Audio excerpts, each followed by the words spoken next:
Cordial saludo, voy a hablar un poco sobre la tarea 2 de procesos cognitivos básicos y la realidad social, presentado por Daniel Giselle Ramos Salamanca, a la tutora Luisa Fernanda Vargas Vargas. Pertenezco al grupo 472 del curso de procesos cognitivos del programa de psicología en el CECAT de Pitalito. Los procesos cognitivos son operaciones mentales que realiza el cerebro para procesar información, clasificándose por sensación, percepción, atención y memoria. La sensación es el proceso más básico común que se conoce porque es el que registra información a través de los sentidos, como lo son la vista, el olfato, el gusto, el tacto y el oído. Tenemos la percepción, que es fundamental porque da forma a las sensaciones que llegan por medio de los sentidos. La atención, que se puede centrar en denominados sentidos o también se puede llamar como concentración. Y por último, pero no menos importante, tenemos la memoria, que es la que nos permite almacenar información y varía en función. Ella depende de su especie y se puede dividir en memoria a corto y a largo plazo.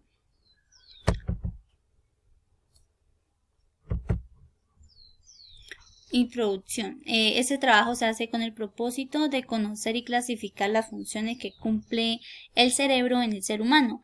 Principalmente me centré en las características de los procesos cognitivos como lo son la sensación y la memoria. Sensación versus memoria. Sensación se le define como un proceso o una representación mental mediante el cual nuestro sistema nervioso y los receptores sensoriales presentan energía que se recibe por los estímulos, o también un procesamiento que realiza el cerebro para la información recibida por nuestros 5 sentidos, así como lo afirma Rosenwet, que esos sistemas sensoriales son complejos debido a que la actividad neuronal provocada sensorialmente implica muchas regiones cerebrales. Tenemos la memoria, que es la que nos permite recordar algún acontecimiento, una sensación o una idea, o en definitiva son todos los estímulos que en algún momento hemos experimentado.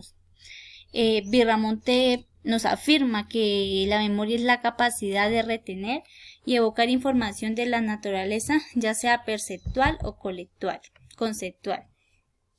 Las estructuras y áreas cerebrales de la sensación, tenemos unas estructuras implicadas como lo son el bulbo olfático, que es el que está conectado con la amígdala y el que procesa las emociones, el hipocampo, que se especializa principalmente en la memoria. Tenemos también la corteza occipital, que es la que recibe información acerca de lo que vemos o observamos. Tenemos la corteza temporal, que es la que nuestro cerebro realmente conoce los sabores. La corteza parietal, que se encarga de procesar sentidos del tacto. Una área implicada, en este caso miramos que son las áreas sensoriales o la memoria, en la cual recibe y procesa información. Nos podemos dar cuenta que la mente está asociada con nuestros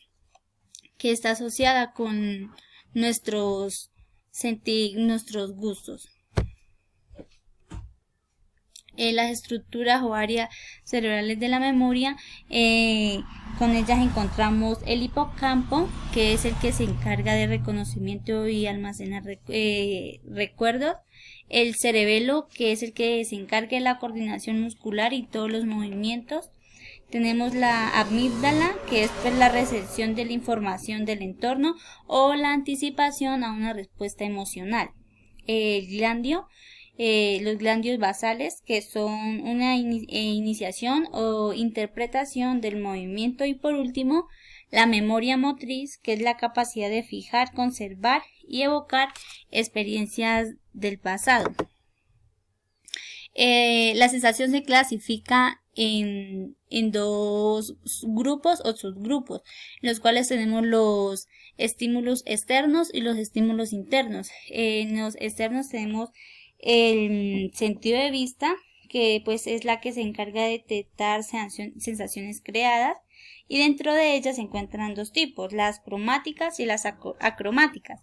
Las acromáticas son generadas por el agrado y la claridad, y las cromáticas se generan por la detención de olores. También tenemos la del tacto, que es la que se identifica o se percibe a través de características de cualquier objeto.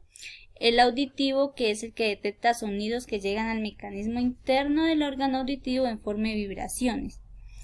Tenemos el olfático también, que es el que percibe olores o aromas, en el cual los perceptores capilares o las fosas nasales se encuentran situados principalmente en la base del cerebro. Y por último tenemos la del gusto, que es la sensación producida por una reacción química. Los estímulos internos, pues tenemos el senestésico y el kinestésico, el cual de ellos también cumplen una función importante, como lo son el kinestésico, que es la capacidad de detectar la posición de los músculos, así como la capacidad para ser consciente de la posición o cualquier postura de nuestro cuerpo. Tenemos el kinestésico, que es también el que se encarga de detectar el conjunto de sensaciones internas de nuestro cuerpo. En la siguiente imagen se puede observar una muy buena ilustración sobre estos sentidos, ya que al día se obtienen diferentes sensaciones. La clasificación de la memoria o la patología se clasifica en tres partes. Tenemos la memoria sensorial, que es la que relaciona los órganos. La de corto plazo, que es la capacidad limitada de la cavidad de la información y la que puede durar muy pocos segundos. O tenemos la de largo plazo, que es una capacidad de retención definida. Algunas imágenes que aclaran lo anteriormente mencionado. También contamos con unas patologías que, según Lissau, en 1890 afirma que cuando un sistema, los sistemas sensoriales, ya sea el visual, el auditivo o el olfático, son problemas de funcionamiento que se pueden ver provocados por el miedo, el estrés, la ira, la baja autoestima. Dentro de ellas se encuentran las lesiones orgánicas que se pueden, y dentro de ellas se puede mencionar la amaurosis, que es ocasionada por una lesión en la rutina o nervio óptico. Encontramos la anacusia, que es pérdida total o social de la audición.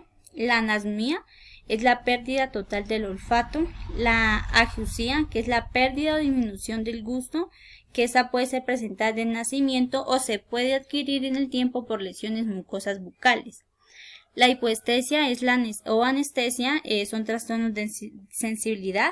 La agnosia, las personas se vuelven incapaces de identificar o apreciar cualquier objeto o identidad de la naturaleza. O también puede ser provocadas por daños cerebrales o enfermedades neurológicas. Dentro de ellas existen diversos tipos, como lo son la visual, la espacial, la lexia, la cromática, la auditiva y la musia. También está la somanosia, que es incapacidad de reconocer su propio cuerpo. La autonosia, que es la incapacidad o la invalidez de conocer partes del cuerpo humano. O la agnosia derecha o izquierda, que no se conoce ni la alteridad, ni objetos, ni nada de su cuerpo. Y por último, pero no menos importante, tenemos la anaxonosia, que se reconoce por una falla funcional. En este podemos dar el breve caso de una parálisis. Tenemos las patologías de la memoria, que pueden resultar daños a las estructuras neuromáticas que dificulta el almacenamiento, la retención y la rememorización de los recursos. Dentro de estas encontramos muchas enfermedades, pero dos muy relevantes son la amnesia y el Alzheimer. La amnesia se divide también en dos tipos, como es la transitoria y la permanente. Dentro de ellas se derivan dos subgrupos, los cuales son la anterrógrada y la retrógrada. La anterrógrada provoca dificultades para memorizar nuevos datos, nuevos conocimientos, y la retrógrada se caracteriza porque se olvida muy fácilmente los recursos adquiridos. En conclusión, la sensación y la memoria son dos procesos de suma importancia para el desarrollo humano, ya que eso pues implica aprendizaje y capacidad para poderse desarrollar en un ámbito social o en situaciones cotidianas que nos rodean. Muchas gracias, espero les haya gustado mi explicación.